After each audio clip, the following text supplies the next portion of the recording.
Alrighty, let's try this again. Take 7.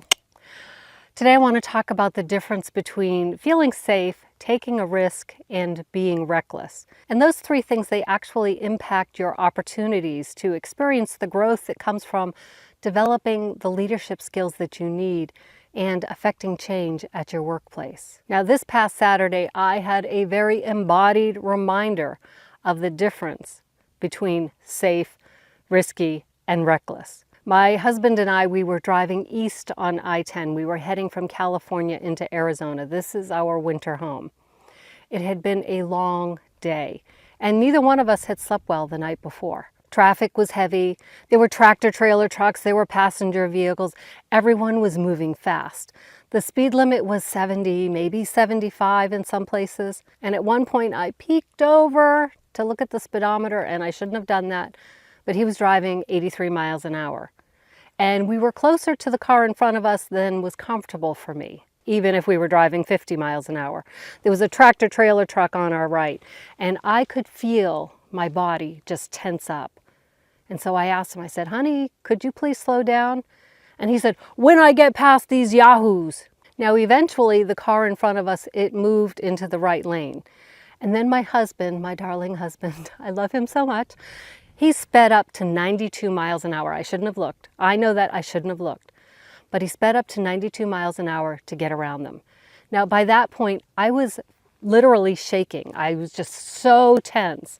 I felt it in my chest and I felt it in my throat. I was ready to burst into tears because what he did pissed me off. Because it didn't feel like a calculated risk. It felt like he was under the spell of reckless momentum. So the next morning I'm out on my morning walk, and I'm sharing this story with my best friend. I send her voice messages when I'm out walking. My voice was cracking and my eyes were tearing up, and it wasn't the wind, because I could feel that I still had that stress from that reckless experience. It was still trapped in my body.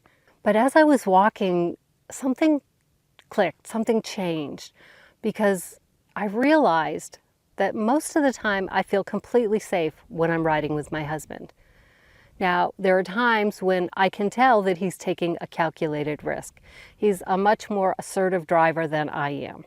And then there are moments, they were rare, but they were unmistakable, when to me, he crossed the line. The same driver, the same road conditions, and yet internally to me, they were two very different experiences. So as I was walking, I realized that there's a distinction between feeling safe, feeling comfortable, and taking risks. It shows up everywhere, even at work, maybe even especially at work. Like staying silent in meetings, even when you have good ideas to contribute, that can feel safe. Because if you speak up, someone might cut you off at 85 miles per hour. Or they might give you that side eye that lets you know that they think your idea is dumb or you should just stop talking. Has that ever happened to you? Yeah, me too, all the time. But here's the thing, over time, that safe silence, it costs you. You pay for it in loss of recognition, in loss of confidence, and loss of opportunities. Speaking up, asking for that special project, developing skills before you're technically requires them. That may feel like a risk, but usually it's a healthy one because it shows initiative. And for me, this is the best part. It lets you learn in your own way, according to your own timeline. There's no external pressure to get it right or fast the first time. Unfortunately, I know so many people who want to stay safe and comfortable.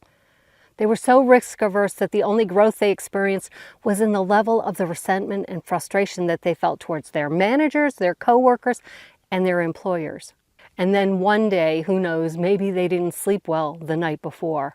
Maybe they'd finally had enough of the people, the deadlines, and the stupid requests from clueless managers. And they spun out of control. They were reckless, and reckless looks very different. Reckless looks like snapping at their boss over something seemingly small. But it was actually the 5th time they'd asked to get their time off request approved. It looks like quitting their job with no plan because they just finally had enough. They burned bridges because their nervous system had been redlining for way too long.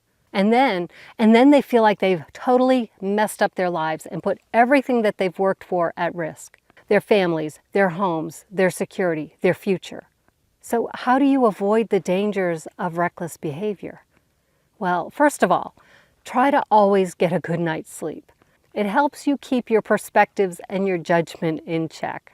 And then second, start practicing change and personal growth in a way that feels more stretchy than stressful. Do something that's a calculated risk, not a reckless maneuver. Some people believe that people are afraid of change. I don't think that's true. I think people are afraid of change that feels unsafe. What we actually need are environments where we can feel comfortable changing and growing. If you're not comfortable speaking up in meetings, wouldn't it be amazing to learn how to confidently lead them? Or if you hate having to turn your camera on in Zoom meetings because you hate how you look, wouldn't it be cool to learn about lighting and making your background look fabulous? The good news is that most skills you want to learn, you can learn them outside of the workplace. The bad news is most skills you want to learn, they can't be learned inside your safe comfort zone. Change and growth require a willingness to, well, change and grow. And you can't do that, or you won't do that, if you're pretending that everything's fine when it's not. So if you've been feeling that quiet tension, that sense that you're capable of more, but you're unsure of how to move forward without risking too much, please pay attention to this. You don't have to stay stuck, and you don't have to be reckless to move forward. Just like on highways where there are some on-ramps that just seem so short, so fast, there are safer on-ramps for the skills you want to learn. So for today, let's keep our feet on the pedals and our speed under control. And if you're curious what a safe on-ramp for growth can actually look like, it starts by understanding where you are right now. Type ready in the comments and I'll send you a link to my free quiz. What type of quiet leader are you and what's holding you back? Because direction is more important than speed.